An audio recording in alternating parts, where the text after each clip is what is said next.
Hi, everybody. Today is Friday, November 28, 2025, and our dear friends are. We're here. You got Colonel Wilkerson. You got Larry Johnson, and we're both not. We didn't pass out at Thanksgiving, so we're okay. I I did. remember.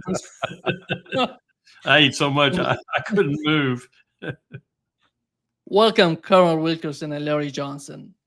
And l- please subscribe and hit like button, helping us reach even more people. Let me start with the case of what has happened with the case of the National Guard shooter. He's from Afghanistan, 29 years old. He came to the United States when he was 25, and before that, for 11 years, he was working with the United States in Afghanistan, helping them. It seems that he was somehow cooperating with CIA when he was 14 years old. And looking at what has happened, Larry, and what is your understanding of these people? What is happening in the mind of these people, and how do you see the whole situation with this shooting? Yeah, I hadn't heard the fact that the CIA. He started working with the CIA at 14.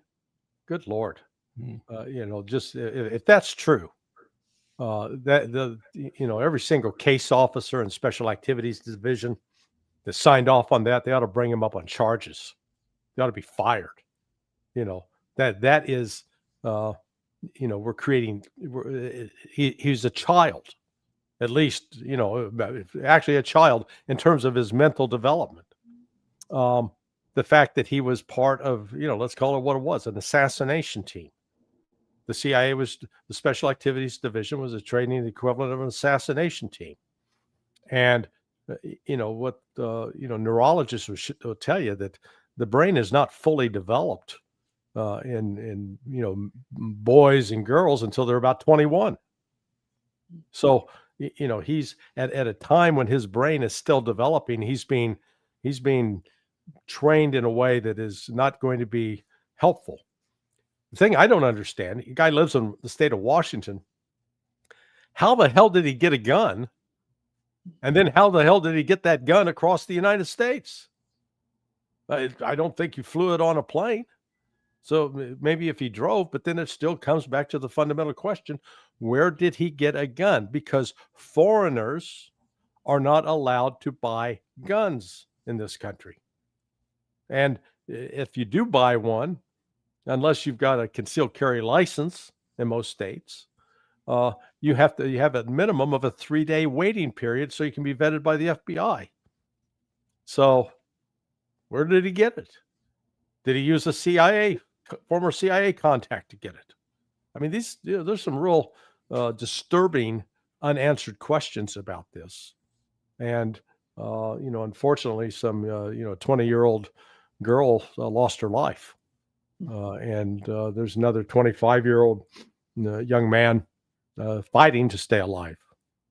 And it's just, so senseless. Nima, the general comment I would make too is how much we bring home from every theater of war we go to. And it seems in the 20th century, where the wars become for anything but national interest, it's even worse. But the drugs we bring home from war, we can still point at drug routes on the east coast of the United States that originated in the war in Vietnam. And we can point at new ones that originated in Afghanistan and even newer ones that originated in Syria. We just bring, the American people don't understand what we do when we venture overseas so frequently with basically a mercenary force too today. And we come home, and we come home usually not victorious. We come home with our hat in our hands, in other words.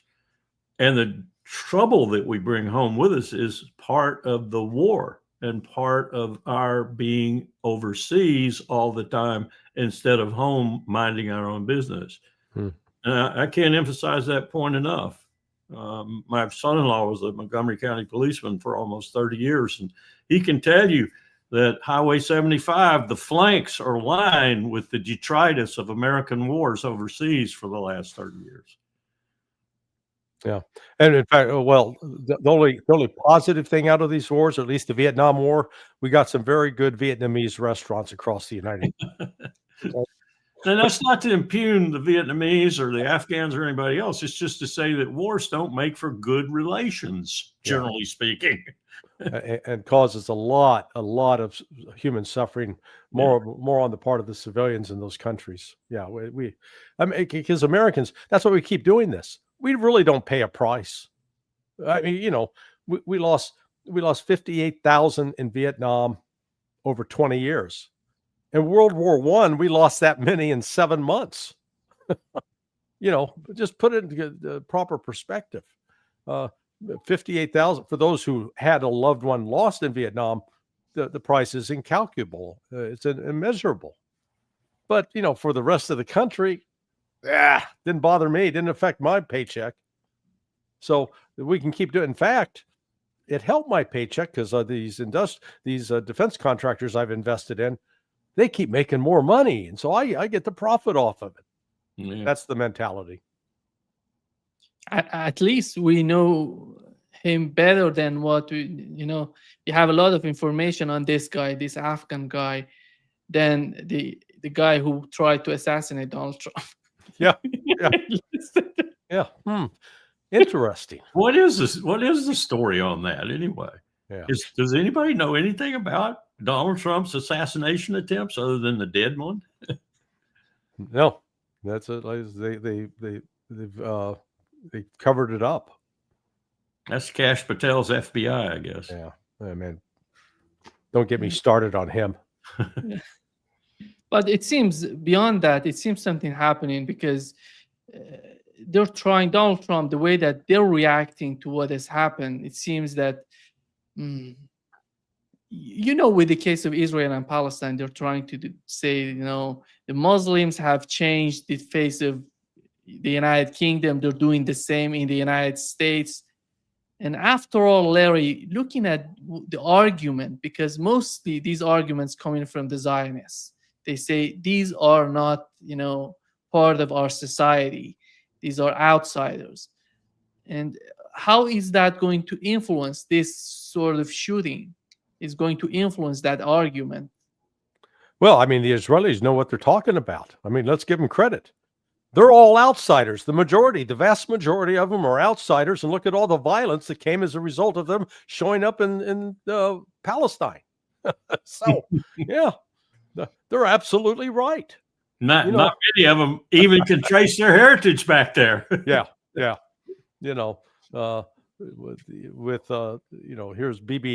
so-called Bibi Netanyahu. I forget his Polish name, but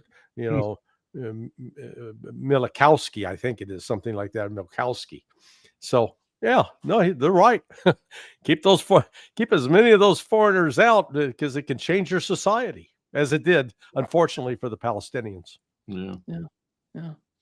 And Colonel, we've learned that it seems that, as the Telegraph reported that the United States will recognize the Russian territories. They're talking about the Donbass region and the Oblast. It seems that that's the case. And the outcome of the talks in Geneva between Marco Rubio on one side and Europeans together with Ukrainian delegation, it seems that they handed it over to Russians, and they're talking about it. And it seems that in next week there would be a meeting between Steve Witkoff on the part of the United States and maybe Lavrov, I don't know, or Ushakov.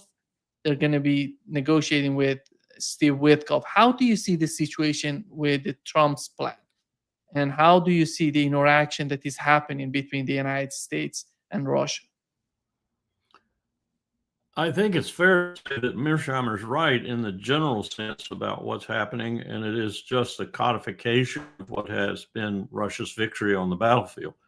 And around the fringes, we're going to try, and the Europeans are probably going to try to mess it up in some way to make it look as if it's not that, or at least not too much that, not too heavily weighted in that direction. But there's no doubt in my mind that Mearsheimer's right, that this is going to stay around for a long time to come. And if Russia decides that staying around in itself is going to be inimical to their interests, then they're going to do more. And they're going to do it blindingly fast, probably. I don't know what more would be, but I can envision what it might be. Ukraine at least has left right now where we just settle it, even on Russia's terms, basically, and leave what's left of Ukraine to Ukraine, and that we're even reasonably governed, which is a prospect I don't look forward to at all, because I don't think they're capable of it. I don't mean I don't look forward to it in a way of, good or bad. I just don't think they're capable of it. Then we're still going to have a simmering war for the next 10, 15 years. And it's going to be mostly simmering because of what Ukraine does, not because of what Russia does. And it's questionable whether Russia will accept that kind of a stasis that evolves over time, again, inimically to their interests. So it picks up again and they finish it off. Or maybe they envision that and finish it off now. I don't think these talks are going anywhere the Russians don't want them to go. That's what I'm trying to say. Yeah. And our business is going to be, and the Europeans in particular, if they're going to not make a real enemy before they're all thrown out of office anyway, of the United States, is to mollify that as much as they possibly can in a political sense, because they've lost. They've lost big time. They've lost horribly. And it's all their fault, other than the fact the Russians beat the shit out of them. Yeah. They've lost everything they were trying to do, which is one reason why they're so desperate not to admit it. Larry, Witkoff going to go with Kushner. And we know Rubio went to Europe, talk with Europeans. And why is that? Why he's not using the same person to send, Secretary of State can go to Russia and talk to them. Why is that? Because every time Witkoff, we know that he has no power. He's just negotiating. Someone like Kirill Dmitriev in Russia. Mm-hmm. He has no power after all. Well, look, we've got to understand what's really going on here. This is just political theater on the part of the West. Yeah. This is I'll call this the Baltsova II on steroids. So the Battle of Debaltseve in January of 2015, and it actually went on into early February, represented a time where the army of Ukraine, at that time they only had about 9,000 guys, but they were surrounded by the militias out of the Donetsk and Luhansk, as well as backed up with some Wagner Group people. And they were going to be wiped out. It was sort of their Custer's last stand moment. And Angela Merkel jumped on a plane, flew to Moscow, and begged Putin, "Oh, please, we got to bring an end to this. Let's have peace." And Putin foolishly, and he's acknowledged it subsequently, that he made a mistake. He believed the West. Here was Francois Hollande, the president of France, Angela Merkel. United States is actually saying, yeah, let's do this. Barack Obama with Joe Biden, and Lukashenko, the president of Belarus, hosted the negotiations, and they finally signed Minsk II. It was only so that was in 2015, and it was only 7 years later, in December, that Angela Merkel and Francois Hollande admitted the entire thing was a ruse. It was designed to buy more time for Ukraine so Ukraine could rearm, re-equip, refit, recruit, build its army back up so that they could have another go at Russia. That is exactly what this is all about right now. Because all of a sudden, the West gets desperate. Oh, yeah, we got to have this peace plan. You don't see the Russians jumping up and saying, "Oh, yeah, we got to get this done." Now, if, as the propaganda is out there, "Oh, yeah, Russia's losing. Their economy's on the verge of collapse. The army's barely hanging on. They're losing thousands, millions, tens of millions." If all of that was true, do you think for a minute there would be a single voice in Europe or the United States and, "Yeah, let's call off this march to victory. So let's have a negotiated settlement right now so we don't have to humiliate the Russians"? Hell no. They would, if they were winning, they would want to crush Russia. Well, that's the actual situation. Russia now is winning so decisively that the West is in a panic to stop it. And so Trump, they come up with this plan, which is not really a plan. They got 28 sort of talking points that are so ridiculous. And the Europeans made it even more ridiculous.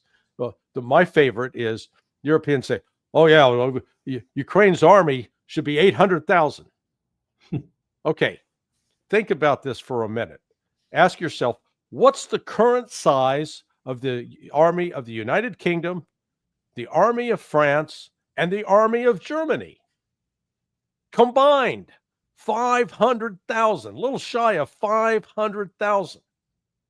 And yet they want Ukraine, who they're saying, oh, yeah, we promise, cross our fingers, hope to die, that Ukraine will never be part of NATO, but they got to have an 800,000 man army. If Ukraine had an 800,000 man army and is a de facto member of NATO, which it has been since 1995, that would make it the second largest army in NATO, surpassed only by the United States. They will have overtaken Turkey, who's got an armed force of about 320,000. Now, I mean, this shows you how out of touch with reality this is. Because you go back to March of 2022, when the Russians and the Ukrainians actually negotiated and had a tentative agreement, the Russians agreed, yeah, Ukraine, you can have an army of 85,000. No. We got Ukraine agreed to it then, but now here's the Europeans. The United States, Trump's plan was 600,000. Still 600,000, larger than France, Germany, and the United Kingdom combined. Think about that. And then the Europeans, oh, no, we need to have an additional 200,000. And then wonder why isn't Russia jumping at this to secure this great agreement? As I say, it's theater, it's nonsense. Putin has made it very, very clear. He did again this week, press conference in Bishkek the other day. He reiterated every single position that he first laid out before the Russian Foreign Ministry on June 14th, 2024. Has not deviated from that an inch. No ceasefire. They're not going to give territory back. They're not going to pull up and say, okay, well, we won't keep Zaporizhia and Kherson. No, read the Russian Constitution. Those two pieces of territory are now permanently part of Russia, and Vladimir Putin does not have the legal authority nor the political power to give them back. So the West, just cut the crap and stop lying to yourselves. See, you got me all upset. I think your point is so important, Carl, the point that Larry has mentioned, because the size of the army should be proportional to the population of the country. You have a country with 30 million people, and 19, they want 19 million now. Yeah, because they try about 20 million now. 20 million, and they want an army of 800,000, and they cannot provide anything. That's because Germany, France, any country in NATO outside of possibly Turkey couldn't field that many people if they tried. Look at what they're asking Ukraine to do, and they couldn't possibly muster that many people. If Merz declared conscription tomorrow morning, half of Germany would leave. They could not form that army themselves. So what are they trying to do? The same thing they've been trying to do with Ukraine all along. Make them the major bulwark against whom they think the greatest threat to their future is, Russia, which is preposterous if they just listen. I just listened to the interview with Tucker Carlson with Sergei Lavrov. Lavrov must be getting really worn out delivering these comments. They're the same each time. Russia hasn't changed its position hardly at all. And, I don't expect them to. There's a certain quality that goes along with being the overwhelming victor on the battlefield. And that quality has to be admitted to by those who've been defeated sooner or later. And sooner or later, they will admit it. And if it takes sooner or later to be annihilation of everything that's even remaining in Ukraine, so be it. I'm not confident Putin wants to do that at all, but that's possible. We could possibly, and John never talked about this in his grand sweep of seminar, like, This is what reality tells you that's happening right now. And it's pretty grim, even in John's seminar room. The one thing you don't think about in that kind of concept when you're pontificating inside a seminar room is what I call humanity and the way humans react to certain things. We may be looking at, very, very much so, we may be looking at the complete sundering of Europe here. Mm-hmm. What does that mean for the future? Yeah. Larry, what's the size of the Ukrainian army today? Do we have any information on that? It's 80,000. Yeah, they may have total about 300,000, but they're bleeding. They're bleeding personnel at an unsustainable rate. So far this year, the Russian Ministry of Defense claims roughly 40,000 killed and wounded per month. Then you add in the Atlantic Council and the Institute for the Study of War. Those are not pro-Russian outlets. Those are very, they're strident in their support of Ukraine.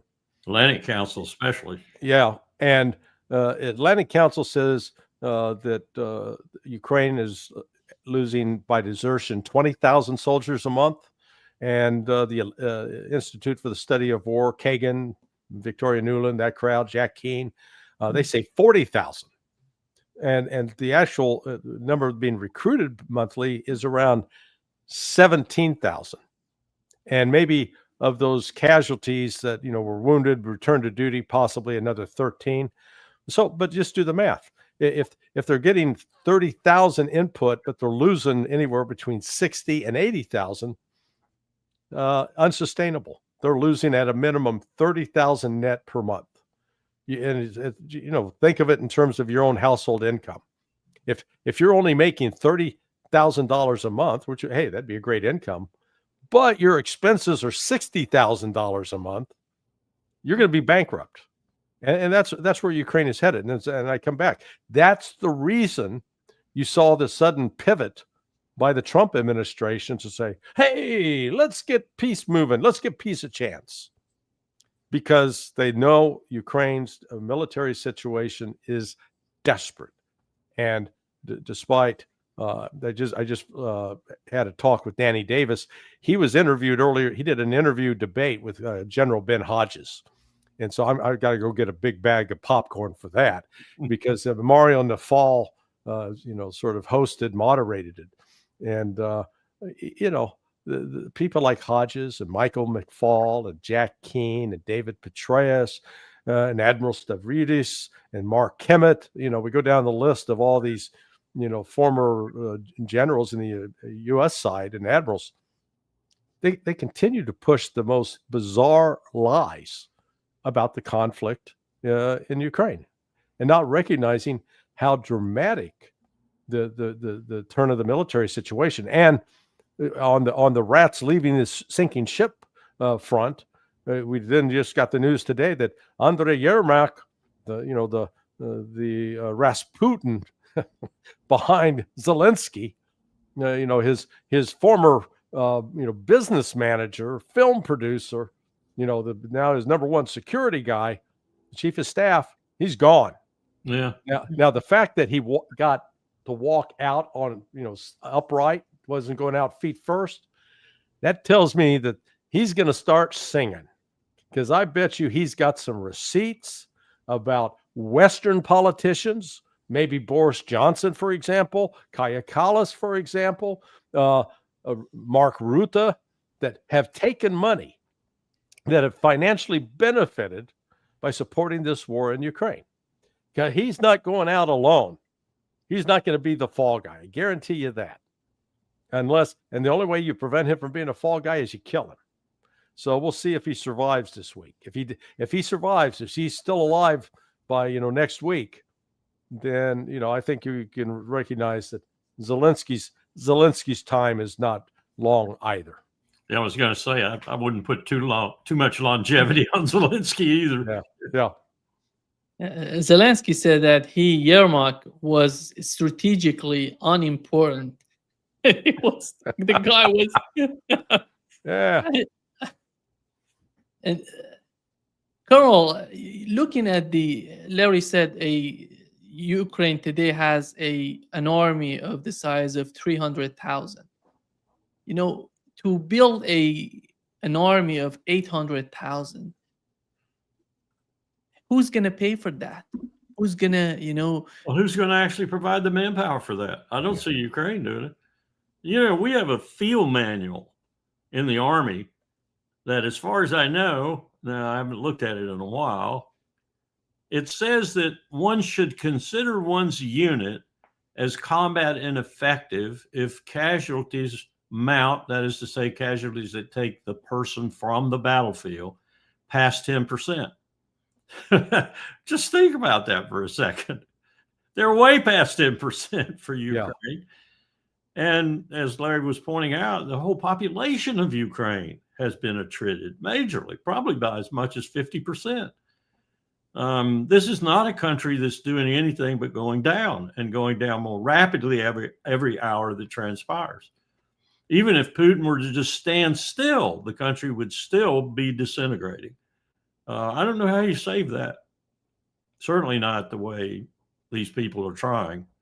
And they're trying, as Larry was intimating there, because they're getting paid, some of them.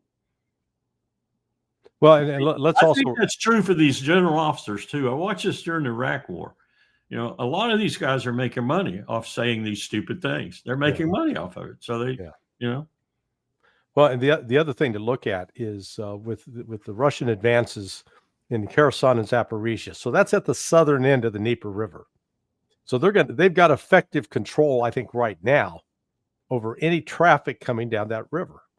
Well, I was wondering, I said, gee, what percent of Ukraine's GDP and economy is dependent upon the shipments down that river? Answer, 60%. Okay? So Russia's going to be in a position, or may already be in a position, to choke off all of the maritime traffic that comes down that river. Because ultimately, come down the river, get into a Black Sea port like Odessa or some of the others, and get shipped out into Europe and places around the world. That if it hasn't dried up already, it's going to dry up. And that's the other thing, that Russia doesn't have to go kill anybody with a bomb or shoot them in the head. Just stop the river traffic. Yeah. Real simple. Yeah. As I understand it, Colonel, what is in the mind of Russia in terms of Ukraine in the aftermath of any settlement? They're thinking of a neutral state, something like Austria, Sweden, and Finland before joining NATO. Look at the army, the size of the army of these countries. They don't want to fight anybody. They're just keeping the security and keeping the country together. How is that? Is that too difficult for European to understand it? That Ukraine should go in that direction? You're asking me to supply you with answers to the psychosis of people like Macron and Starmer and a whole host of other Ruta. I can't do that. But by all criterion that I know of, military and otherwise, they've wandered into, driven into, put themselves intentionally in the midst of a huge defeat that is now strategic. How did they do that, and why did they do that? And for what purpose are they persevering in it rather than backing up from it? All I can tell you is that one of the greatest tendencies of military commanders in particular, but civilians behind them in history, is to reinforce strategic failure, not back away from it and try something else. And that's what they're doing. And they're collectively doing that. They just don't know how to stop. And as Larry intimated, and as I've said, they're making a lot of money, some of them off not stopping. Yeah, and to reinforce Colonel Wilkerson's point, go back and look at Napoleon's decisions leading up to the invasion of Russia in 1812. They started off with an army of like 650,000.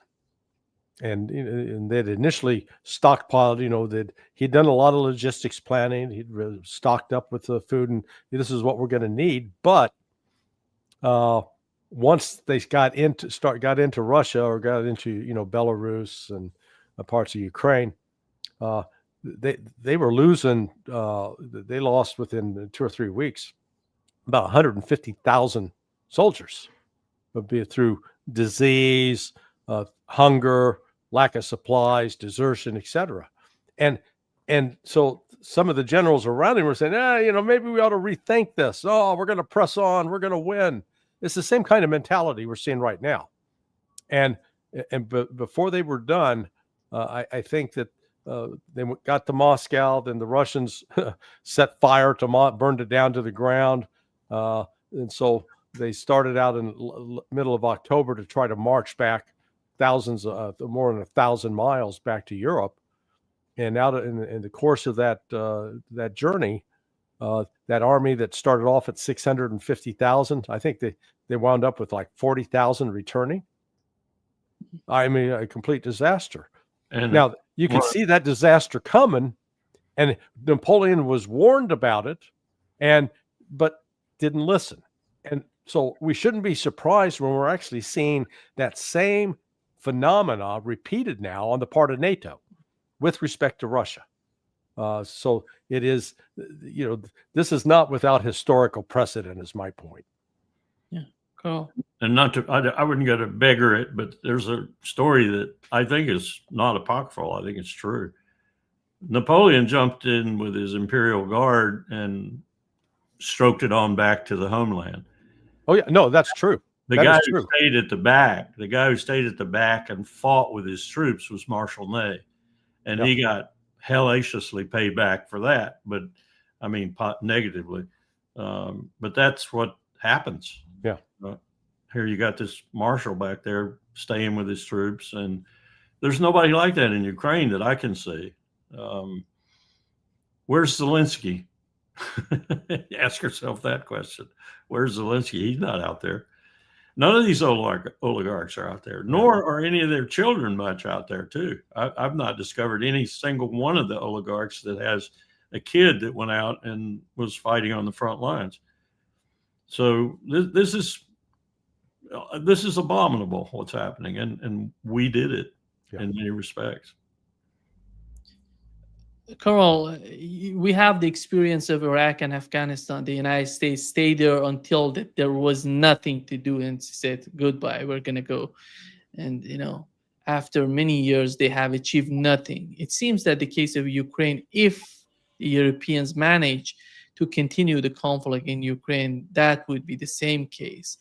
I don't know how long Russia today, if Ukraine decides to do something to put an end to the conflict, Russia would be happy to help Ukraine in the future, because they want a friendly government in Ukraine.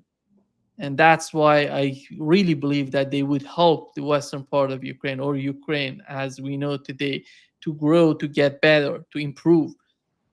But if the war goes on and on, how do you see? What is your take on that? Well, I think you're dismissing some of the worst aspects of a war like this, the hatreds and the passions that linger afterwards, particularly on the Ukrainian side. And I'm not necessarily talking about the people who aren't fighting, the oligarchs and others who just enrich themselves. What I'm talking about is the foot soldiers and the people who are still alive who were foot soldiers, or the equivalent thereof. The passions remain pretty high there, and the hatred remains pretty high there. Probably on the Russian side, too, to a certain extent. But it's really, it's hard to deal with something like this that's been so bloody and at the end so one-sided, and to come out with some kind of, as you're saying, kumbaya feeling at the end. There aren't any kumbaya feelings available on the battlefield at the end. The best they can do, I think, is come to some sort of accommodation that doesn't exacerbate those tensions rather than the opposite. And I don't know that they're going to do that, because the Europeans are going to help exacerbate it from everything I can see. They're going to keep the money coming in clandestinely if necessary. They're going to keep the arms coming in clandestinely if necessary, if not openly. And Russia's going to have a problem with that because there are going to be people in Ukraine who will accept it and use it to the extent that they can to keep the turmoil going. So at the end of the day, if I were someone advising the Russian military commander or, trying to figure out how to end this, how to close it off, I'd say what Larry just said. I'd say, Katie, bar the door. Let's finish it off. Let's just defeat them thoroughly and roundly. People keep talking about, how did you do these things with Korea? How did you do these things in World War II? How did you do We beat the living piss out of the enemy. We beat them so badly they could not even protest. That's what you have to do to end a war on the basis of your orchestrating a peace. Otherwise, the peace is going to be fought by every single individual who still has a means to do so in the aftermath. And you think you're going to bring about some kind of, decent relationship in a decade or so, maybe after a decade or so, but it's going to be very hard, very hard. The bloodlust is up, and the bloodlust is going to stay there for a while. And with these Nazis in Ukraine, I think it's going to stay there for an interminable period unless there's some way you can get in there and eliminate them to the extent possible. There is only one country in the world today that has fought a vicious civil war, an extended civil war for more than 10 years and won it, and then was able to actually pacify that area and bring the people that they were fighting against over to their side where they fought with them. And that would be Russia. Mm-hmm. Russia fought a 10-year CIA MI6 financed Chechen war. Yeah, brutal war. A brutal war. And how do I know this about the sentiments of that? Well, I spoke to General Abdi Aludinov, a Chechen who lived through that, lost family members who died through that, and leads the Chechen battalion, which is the Akhmat Brigade, I guess they call them, and filled with Muslims who are ardent Russian patriots and speak with reverence about Vladimir Putin. I mean, genuine affection with respect to Putin. So that's why I say, if Colonel Wilkerson's exactly right about the kinds of problems these wars can create.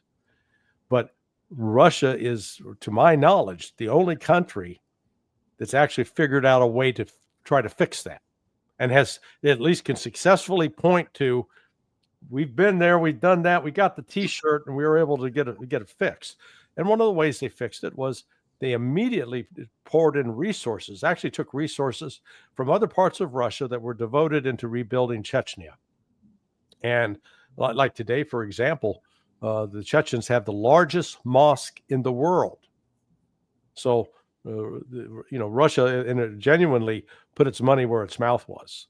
So if any country, any government has the history and the potential to actually pacify Ukraine at the end of this war, I think, Russia's capable of doing it.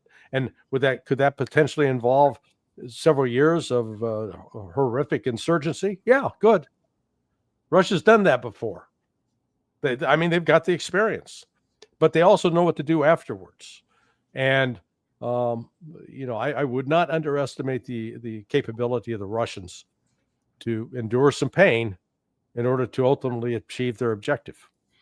The only problem I have with that, I would hope that could happen, but the only problem I have with it is Chechnya was sort of a sealed problem. Ukraine will have all manner of things around it that could aid the perturbation. Not to mention us in the long run. There's no way I think we're going to fall off this, because this is the place where we can do it without getting burned ourselves, or we think so. Of course, I think Europe's going to have enough problems with it having set its own house on fire. Yeah, none of them are doing well economically. And I mean, I don't know if you saw Putin's answer at the Bishkek press conference, where one journalist said, "Hey, what about this offer that lets you join the G8?"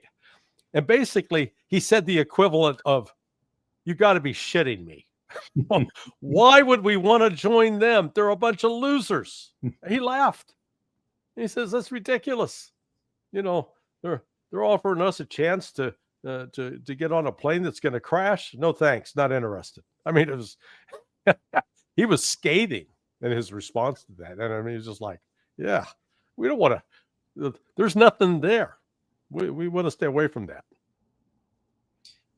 Carl, it seems that one of the main issues still is the Zaporozhye nuclear power plant. How do you feel about the nuclear power plant in Zaporozhye? Is that going to be one of the key points for the negotiations, or is Russia interested in negotiating or somehow compromising on in the case of nuclear power plant, or they have just decided, they made their mind? If you're going to flow into the more optimistic appraisal that Larry just gave, and I'd love to see that happen, then you've got to talk about how you're going to share energy sources and how you're going to make them beneficial to both sides, I think. So once the rancor dies down a little, and once, responsibility is firm and it's putting out the power that it should be putting it out in a safe and normal fashion, so to speak, then it should be shared. And it should be shared on both sides of the, line, whatever the hell winds up, the fence, whatever winds up being the sort of thing we talk about, dividing the neutral Ukraine, non-NATO member Ukraine, non-sponsored by European powers Ukraine, and Russia. Yeah. Got to be, it's, we haven't even talked about one of the biggest things that's haunting everybody in this. And that's one thing I would sort of fault John about in his lecture about I'm picking on John this morning, but it was a really good lecture. It struck me as me in a William and Mary classroom, with magic at my fingertips, my theory and everything. We're not even looking at what's happening right now in the world, real time, with regard to the climate crisis. It is becoming very serious. We just passed the mark, if you will, in Fahrenheit temperature increase, beyond which there's no return. We're going to start suffering big time. I'm going to die before mid-century comes and the real crux comes. But all of this stuff is going to have to be taken into consideration. People like Trump, who say the climate crisis is a hoax, have to go. We have to get rid of them. And we have to start doing the things that we need to do to convert what is colossally polluting to what is minimally polluting, and then not polluting at all, or as close to it as we can get. And Zaporizhzhia and other places, at one time I was not a real fan of nuclear power, one, because all the scientists told me it was too expensive. But we're getting to the point now where we can probably do it for about 50% of the cost in the past. This is an old complex, if you will, but it's got to be a part of the transition to the future. And I think nuclear power now has to be a part of the future, whether it's fusion power in some new incarnation, or fission power, or a combination of the two, or whatever. But it does have to be a part of the package, along with wind and solar and other things we might invent. But we have to get moving.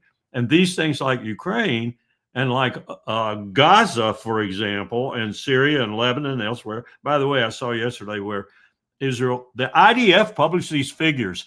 Israel has not gone a day of the ceasefire in Lebanon without killing multiple people. Not a single day. We've got to stop this crap, and we've got to get on more serious stuff. And Zaporizhzhia is just a symbol of that. There has to be a sharing. Yeah, Larry, Donald Trump, it seems that he gave the green light to Israel to attack Lebanon.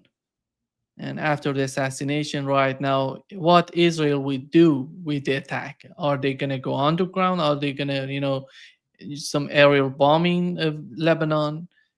What do you expect, Well, what does it accomplish other than killing some people on the ground? we don't have a single example apart from the use of nuclear weapons or the atomic bomb in Japan, in both Nagasaki and Hiroshima, where dropping bombs would actually change or force an outcome to a conflict. So all the bombing we did in Iraq, all the shock and awe campaign, ditto for Afghanistan, same in Syria. You ultimately have to put troops in on the ground, and that's where Israel's deficient. I argue their army is an undisciplined group of murderers, and they've demonstrated their incompetence by they had an area of about 140 square miles. If I'm calculating, 5 by 25, roughly, in Gaza. That over a 2-year period, they couldn't actually physically take control of it, pacify it, and defeat an insurgent force. They failed. All they could do was create a lot of rubble, create homeless people, kill a lot of civilians. But you're supposed the military force is supposed to be only one component of all of what's broader politics, where once the fighting's over, can you get on with the rule of governing? Which means, can you pick up the trash? Can you restore civil services? Water, sewage, turn on the lights, keep electricity running. Just some basic things, or in other words, just prolong the suffering. Israel's great at prolonging suffering, but the notion that they're going to, they keep talking like they're going to go into Lebanon again. They've done it before in the past, and they keep, getting driven out ultimately, because and particularly Hezbollah, Hezbollah is not looking to provoke a fight right now, but if attacked, they'll fight back, and they'll inflict damage on the Israelis. Israelis will inflict damage on Hezbollah, but it doesn't bring it to a peaceful end. So Israel right now it's shedding population. Its economy is not doing well. It's got severe PTSD among a large number of reservists. There's no upside. So yeah, will they continue to do this? Yeah, probably. But I noticed that the papers in Alistair Crook's wife, Aisling, sent around her summary of the Hebrew press, and they realized that any hopes of an Abraham Accord and cordial relations with Saudi Arabia, that's dead. That's in the past, and that Israel is, finding itself increasingly isolated. It's not going the opposite direction. Carl, it seems that the Trump administration has failed to convince the government in Lebanon to go against Hezbollah, to disarm Hezbollah. And right now they're changing the policy, giving the green light to the government in Israel to attack them. How is that going to influence internally? Because before we had this war on the ground between Hezbollah and Israelis on the southern part of Lebanon, there was no government in Lebanon. Right now, there is a government in Lebanon, and they were trying to somehow cooperating with the West, being connected to the West. And how is that going? How do you see that would benefit? Do you think that by forcing the government in Lebanon to react to what's going on in the case of Israeli intervention, is that going to help the position of the United States and what they want to get from Lebanon? Well, you left out that we built the most expensive embassy to date in Lebanon as a headquarters for the CIA, MI6, and Mossad. And you also left out the fact that Bibi Netanyahu would love to run the Israeli flag up over the government building in Lebanon and own Lebanon. And you left out the fact that every time the Israelis bomb Lebanon, they don't just bomb Hezbollah or targets that are terrorists, as they would say. They bomb their economic infrastructure because they don't want Lebanon to become what it was in the past, the real Paris of the Eastern Mediterranean. They know the capability of the Lebanese people if they were left alone economically, trade, and otherwise. And so they'd like to destroy Lebanon, or at least keep it down to the level where it can't be a productive economic power, and run the gas and the oil and things that they have legitimately found in the part of the Mediterranean that belong to them. And oh, by the way, Israel's taken over, along with everything Gaza had too. And don't forget, Israel's going to war with Iran. And if you're going to go to war with Iran, you might as well take Hezbollah out too. So yeah, I think Netanyahu is still on the war horse he's been on all along. And I don't think Donald Trump is anywhere but on the rump of that horse with him. Colonel, they have sent a fighter jet invading the Iraqi airspace, getting close to the Iranian border, which was the fighter jet was refueled by American planes. Yep. We just led a contract with Boeing for 14 or 15 more. We had 2 IDF soldiers killed in southern Syria yesterday. Larry, are they preparing a war? Is that a sign of war between Israel and Iran, in your opinion? Because, go ahead. Well, no, look, the only thing, the biggest fear that I have is that Israel will decide to use attempt to use a nuclear weapon or two in Iran. And again, that will not end the threat nor the problem as Israel sees it, because Israel doesn't have enough capability to wipe out all of Iran. It does have the ability, it can wipe out certain sites, kill a large number of people, but that then leaves Iran in a position where it can retaliate. And when it retaliates, it will devastate Israel. I mean, it's really, it would be a suicidal act. Not to mention that such an act like that would finally compel, I think, even Pakistan to use its nuclear weapons against Israel. If you notice that Pakistan and Iran are coming closer together, they're having much more cooperation these days. So, so far, the threat of attacking Iran has been, I think, it's on the wish list for the Israelis, much like a child's wish list to get a pony for Christmas.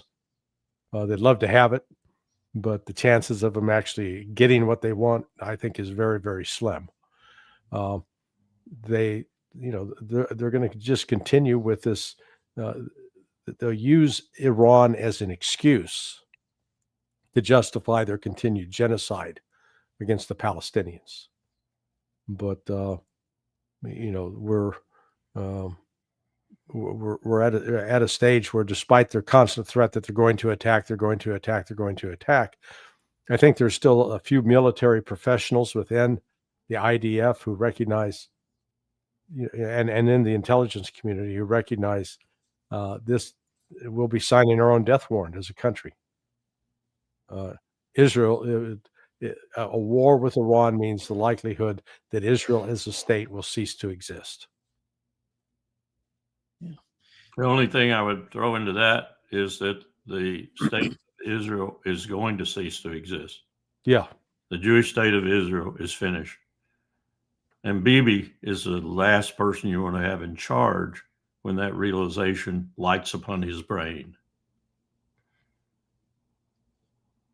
Carl, we had the supreme leader of Iran for the first time addressing the war between Iran and Israel, 12-day war. He said that they came, they did what they intended to do, they achieved nothing, and they just they finished the operation. How? Because right now, in my opinion, this is Israel. He said about Israel and the United States, they attacked us. They did whatever they wanted to do, but they couldn't give anything. Who is this? Rachi? The supreme leader of Iran said that. Oh, okay. Yeah. And he said that he's not prepared. He's not interested in negotiating with Donald Trump. He said there is no point in negotiating with Donald Trump and his administration. They're not capable of negotiating. They're not serious in the way they're behaving. Then the Iranians are finally waking up and smelling the roses. Yep. They understand just how perfidious the empire is. I agree with them. I wouldn't negotiate with us again under any circumstances, probably, other than, I'm got the Ayatollah down with a straight razor to his neck until I might negotiate. Otherwise, I wouldn't negotiate with the empire. I wouldn't negotiate with the empire if I were anyone in the world today, because we are the most duplicitous entity on the face of the earth. And it's not just Trump. It's been happening since 9/11. It was magnified by Blinken and Sullivan and Biden, and then Trump just kind of took over the already well magnified perfidy of the empire. I don't know how you get out of it if you're the Iranians, though. They're plagued right now with, as you know, with a massive drought in the southern part of the country. Probably not even enough water to drink for everybody. No real solution to it, and nobody helping them with it. There should be people helping them with that situation. Least of all, or most of all, should be us helping them with it. Just like we're not helping other people in the world, like Cuba, with the victims of Melissa. I don't know what to say. I think they're going to attack. I disagree with Larry on that. I think they're going to attack Iran. I think Israel is going to attack Iran. I don't think unless Bibi gets unseated. If Bibi does get unseated between now and Christmas, or whatever, then maybe there could be a different course for Israel. But as long as Bibi's there, he's got to take action against Iran. He's made the promise too many times. He's talked about it too much. He can't get out of that now. He's got to take Iran down. And I think the word is out in Israel, even amongst the average person on the street, of how badly Iran shellacked Israel in the beautiful war, the 12 days. Might not be to the depth and breadth that it would be if it were realistic, but at least the average Jewish citizen of the state of Israel understands that they didn't do too well. Larry, do you want to add something before wrapping up? The key in this will be the United States. If Trump makes good on his threats, what's reported that he's going to get rid of Susie Wiles, Pam Bondi, he may be realizing that his pro-Israeli stance has hurt him, and he's going to try to come back towards the middle. But barring that, we could be, we're in for a rough 2026. Yeah. There's so many issues that are just what Larry said. I mean, the empire may be diminishing, but it still is key to a lot of the problems in the world today. And if Trump were to suddenly see the light, so to speak, it could make a lot of difference. Yeah. Thank you so much, Colonel Wilkerson and Larry Johnson. Great pleasure as always. All right, my friends. Have a great weekend. Take care. All of you. Take care. All right. Happy Thanksgiving to the other Larry. Happy Thanksgiving. All right. Bye-bye. Bye-bye.